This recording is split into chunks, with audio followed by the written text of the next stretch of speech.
Hi, this is Deborah Holtship, editor of Michigan Today. In this episode of Listen in Michigan, my guest is U of M alumna Gail Offen, co-author of the book Iconic Restaurants of Ann Arbor. This is not your standard where to eat guide. It's more like a love letter, actually, to all the savory and sensory memories generated by the local dives, diners, and pubs that define one's college experience. So whether you left your heart at the Pretzel Bell or Steve's Lunch, this book has many a tasty treat in store. Gail, as you'll soon discover, has a real thing for pizza bobs. But for now, let's hear what other spots she and co-author John Mylan showcase in the book. First, we take a trip to Ann Arbor's historic Old Town Tavern. So, if you're ready, let's belly up to the bar with Gail. It actually started in the late 1800s. You know that factory, I don't know what it is now, near the Old Town, a little further west. So they started the Old Town as a bar for when people would get off the early morning shift, so they'd have a place to go, have breakfast and drink, basically. And it's still a great gathering place for people, still family run. In fact, the family that runs it actually built all the wooden booths and tables that are in the Old Town. People I know that come back to Ann Arbor, that's the one place they want their friends to meet them, is at the Old Town. People associate their college time with some incredible memories. Whether you embellish them or not, it's a carefree time before the weight of the world was on you. Maybe you met some of your best friends in some of these places. Maybe you even met your future spouse in some of these places. So you always look back. To us, these restaurants are iconic because they're such a part of your memories here in college. And the incredible thing is you can come back here, and a lot of them are still around. That's what people who read this book, they'll write to me and say, I can't believe the Brown Jug is still around. I can't believe Crazy Jim's is still around, even though it's in a different location. And so it's like that, it's a memory. When you go back to a place like Dominic's, and you used to sit there in the summer and hoist a glass of sangria in a mason jar, you can still go back there and do it, and it all comes flooding back to you. And that's what I think is so wonderful. These things trigger great memories in us, these places. You're in your college town. You worked here for many years, too. Yeah, love it. What's your go-to place when you come back? My gosh, it depends what kind of mood I'm in and how many meals I can fit in a given amount of time. I mean, maybe I'm in a mood to go to Pizza Bob's, a place where I used to work and still has the iconic chapati with that amazing orange sauce that's just want to sit and drink it like a shot by itself because it has mystical properties. And it's just, that is such a great old school place to go to. But maybe you want to go right up the street to Frank's, a wonderful place that's like out of another era where they frown on you bringing electronics in there, which is very, very rare. And you could sit at the counter and feel like you're back in the 60s again. Yeah, that connection between food and nostalgia is very strong. And because there's also things here that you can't get anywhere else. You know, I said the thing about the chapati or the ordering experience, which is so crazy at Crazy Jim's. There's certain things that really, when you drink them or eat them, they are quintessentially Ann Arbor. And you time travel almost. Your cells go back to You have more hair. Your wrinkles go away. You're young again. And there's so many places, luckily there's still so many places that you can still do that. Now, iconic, pretty strong word. I mean, did you have to think about that, or? Well, that's what I love. There's a debate. Your iconic may not be my iconic. Now, there's certain ones we can all agree on, like the Pretzel Bell or Drake's or the Del Rio, the ones that we have on the cover of the book, obviously Zingerman's.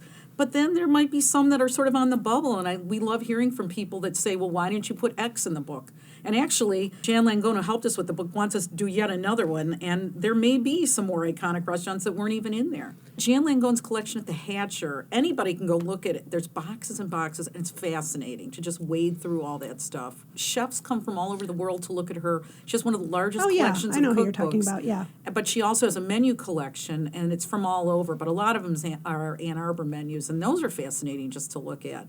You like to look through that kind of stuff. Yeah, so do you like to look through that kind of stuff? I definitely do, because people think stuff that you throw away, but someday it's going to have a place in history and tell you how people lived then. Did something just give you like a visceral shock when you saw it when you were digging? Yeah, actually there's one in the book for La Seine, which is one of our favorite stories, because Ruth Reichel, she was the editor of Gourmet, and she was a U of M graduate, and so when she was here, she worked for this place called La Seine, which was this fancy French restaurant that only lasted a year and 2 weeks. That was from 1966 to 1967, and they hired the chef he was trained under the guy that invented the crepe Suzette, and that was one of the menus we found for Jan that has all these Duck L'Orange and Chateaubriand and things like that in there. So how long did it take you to decide what you were going to put on the cover? Were there some fights about that? Yeah, there were definitely some fights about that, and then some of them obviously ended up on the back cover. But we wanted it to be like when somebody picked up, they go, wow, I haven't seen that in a long time. And especially, the Fleetwood and obviously Drake's. When we were doing this book, people said, are you going to put in this book is the pretzel bell. That was number one. Number two is Drake's, and number three, surprisingly, was the wiffle tree. And when I was talking to the owner, he said on the weekends, sometimes the line to get in would be so long, it would merge with the line getting into the Old German, which was like a few blocks away. The lines would actually well, which line are you in? It was, for some reason, people remember the fries. There was a lot of things they did there. Whatever chemistry they had, people really always ask about the wiffle tree. That is an interesting point, the chemistry, because it's like, what makes it an iconic restaurant? You have atmosphere, you have the people who work there, you have the food. Mm-hmm. What is it? Like, what is that alchemy? What have you sort of discovered in talking to all these people? Sometimes it's the food. Sometimes it's a place, like, for example, the Pretzel Bell. So many people celebrated their 21st birthday there. So it was like a rite of passage kind of place. And so people would go there and they would tell their friends to go there. And again, it was really iconic. But then I look at a place like Dominic's, and their schedule revolves around U of M. They open up in spring break and they close the week after the last home game. So you think about it, it's mostly spring and summer. You're sitting outside, you're with your friends.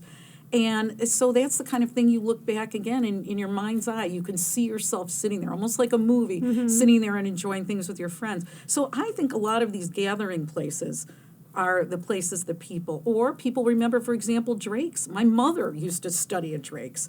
And that was a long time ago. And so, again, you remember some of those little cozy moments where you would be in a booth at Drake's eating a grilled pecan roll and drinking a limeade. And there's no other place you could do that. And then you bring up an interesting point, being able to go someplace that your parents may have gone, or your children can come to a place where you may have gone. That connection. That loop. It's so true, because I find people tell me when they come in for football games, I always go to Pizza Bob's, or I always go to this place. My uncle used to make donuts at the Brown Jug, and the Brown Jug actually is the longest surviving restaurant now still operating. It's been around since 1936. So I think about that. I think about my uncle working there. I think about my mother at Drake's. I think about all these places that I also went to.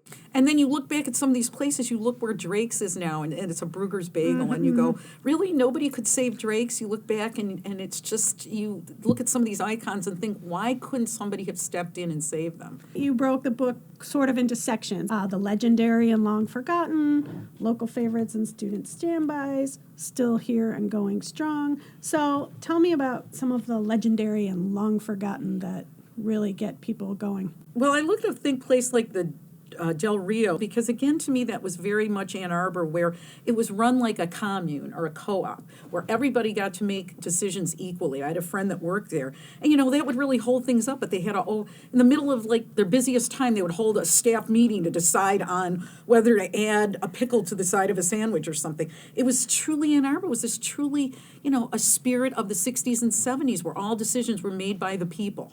And I feel like that's a real window in time of a place like that. That was a big hangout and a place that's really very, very much missed. And their famous Det Burger as well. Interestingly enough, the guy that started the Del Rio, his father was the lyricist for The Wizard of Oz. He wrote all the lyrics to The Wizard of Oz. His name was Ernie Harburg, and his father's name was Yip Harburg, and that was his connection. Sarah Moulton, the chef, she went to U of M, and she worked at Del Rio, too. So everybody has stories about the Del Rio. And another place I love to talk about is Le Dog. Now, that's still open, but it's one of the few places where you can get amazing soup and things like cassoulet and all kinds of wonderful things, and it's all cooked from scratch. Now, that's an incredible place as well. And it's such a nondescript place. Oh, my gosh. You would have no idea that the food was that good. No, and he's got rules, too. That's another great Ann Arbor story. Jules, who is a wonderful man, and that was one of the other great things. And to meet the people that own these places and to hear the stories, and he, in the 80s, when he was still the location, now he doesn't have the beautiful location on Liberty anymore, it's just on Main Street. But during the art fair, the people who serviced his pop machine refused to deliver, so he threw out all their equipment on the street and said, no pop ever. It's still like right, it says, no pop ever on his, in his thing, he proudly displays that. And another thing is he refuses to do anything about social media, and very proudly. You can't be on your cell phone. Again, you have to go up, order your soup, be very specific about it, and then it's just, again, a wonderful experience. Somebody waited till Lobster Bisque Day, which is Friday, and put a wedding ring in the cup of lobster bisque, and somebody almost said I have the Heimlich maneuver, but she did say, yeah, she's like, what? She thought it was a lobster shell. Yeah, dumb idea, but it's only in Ann Arbor, right? Okay, so then we have local favorites and student standbys. Angelo's is one of those places that people love to come back to. The song that Dick Siegel did about Angelo's with their famous raisin toast is great. Another place that people may have missed when they were here and now that they maybe can afford to go to is the Gandy Dancer. People tend to forget about that, but it's so wonderful. It's in an old 1920s train station that was almost demolished, came super close, like 3 times to being demolished, and finally was saved and has become, to me, what a real iconic Ann Arbor restaurant. Okay, how about still here and going strong? Zingerman's has never really gone anywhere, but it's funny, when you're here, you take a lot of places for granted, then you realize a place like Zingerman's has such national attention, and we're so lucky to have a place like that, a place that cares so much about food and has done so much for the community with food. It's celebrating its 35th anniversary. That's which amazing. is amazing, yeah.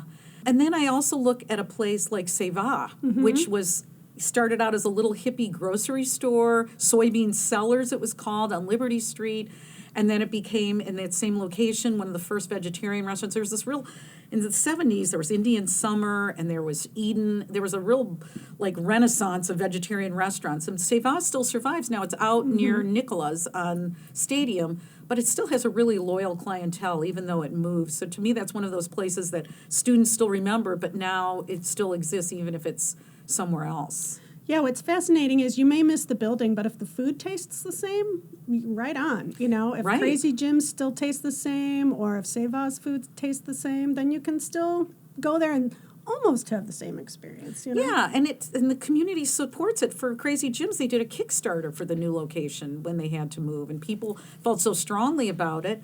But it's great to know the rules are still there. You have to order in the right order, and everybody knows that. And you're So stressful. I know. And then you feel sorry for the out-of-towners that are like, now let me see, what do I want?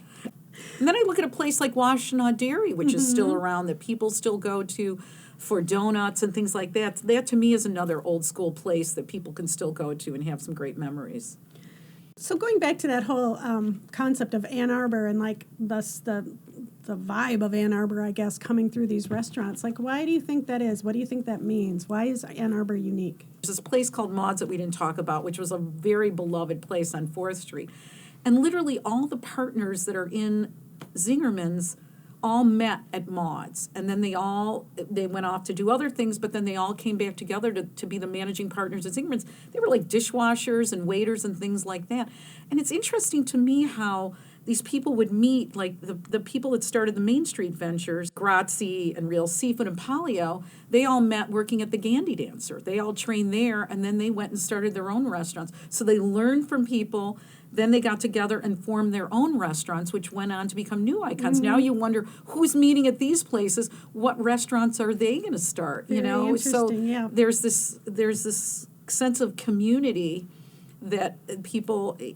And there's a lot of pride in that. When you look at it, talk to a guy like Tom Hackett, who owns Afternoon Delight, and he's a delight, and he's on his 3rd generation of. People who stand in line to get into his restaurant on weekends. There's another iconic place. I mean, he's famous for his bran muffins. How many places would you stand in line for a bran muffin? But he says it gives him such pleasure to talk to people who show up with their grandkids and say, here's where I used to come. That to me is really very much Ann Arbor. It also had the first salad bar in Ann Arbor. Ah, who knew? Very nice. Good distinction. A lot of people talk about Steve's Lunch. Yeah. Steve's Lunch was one of the places that people first had Korean food. When we're talking about different cultures coming in Ann Arbor, most people had not even heard of, and it was Popular in the 70s. It was on South University. It was just a little counter hole in the wall, family-run place. And then the Village Bell, which was a cousin of the Pretzel Bell. So that was Right, really that was a popular cousin there. of that. And and the thing I put in there, they brag about how stiffly they poured their drinks, which is maybe why they went out of business. But that was a cousin of the Pretzel Bell. And also down the street there, a lot of people remember Bicycle Jim's, which was upstairs and was really famous for their fried mushrooms and their Yosemite Sam sandwich. And that was another iconic place where people would gather and drink. There's a lot of bars that people iconically used to, and one of those I wanted to also mention was Blind Pig. It used to be this place where you could go in this basement, this very smoky basement, and you could listen to these wonderful blues players. I mean, really nationally renowned people. But the interesting thing about the food there was they didn't have a real kitchen. The woman who was the chef there went on to start Al Dente Pasta, which is a very famous pasta in Whitmore Lake. It's a nationally sold Monique Duchesne. And she would turn out these gourmet European dishes, and all she had was a hot plate and a toaster oven. And she would make all this stuff on, because there wasn't even a kitchen. And that to us was really iconic, that you just think about a smoky place, an old blues player sitting at the piano, and it's one of the first places in Ann Arbor that served espresso. So it had a very, very cool European kind of vibe. When people came from places that didn't have what we call ethnic restaurants nowadays, when I mentioned the thing about Korean, there was also Kana, which was a little hole-in-the-wall Korean restaurant, which started out up on the hill, over by the hospital. So maybe people came from cities or little towns where they didn't have an Indian restaurant, a Korean restaurant, even a Chinese restaurant. So here they are coming to Ann Arbor, and they're tasting these foods for the first time. Even German food, Ann Arbor was really, there's still German restaurants here because it was a huge part of Ann Arbor's heritage. And so this was maybe exciting for people who had never had this kind of food before. You have a lot of great photography in the book as well. The Hatcher Library with Jan Langone lent us a lot of the pictures in the book, and Susan Weinberg, whose collection is at the Burton, lent us a lot of that as well. And then some of them we got from the Ann Arbor News, so we got them from all over. But, they don't even have to be exotic. When you look at a place like DeLong's Barbecue Pit, which was really iconic for a lot of people because it was one of the few places that delivered really late at night for students. And a lot of people talk about that. That was from 1964, and it went on for 37 years. Well, and then, of course, Pizza Bob's, which, I used to make triple thick milkshakes for stoners at 2 a.m. I'm still so proud of that. It's interesting. The restaurants are just a peg on which you've hung this bigger story. This connection and this love for Ann Arbor and the University of Michigan. And I hope that this book will encourage people to make that trip back to Ann Arbor and go back to some of these places and be pleasantly surprised and be able to relive some of these things again. Okay, the pressure's on.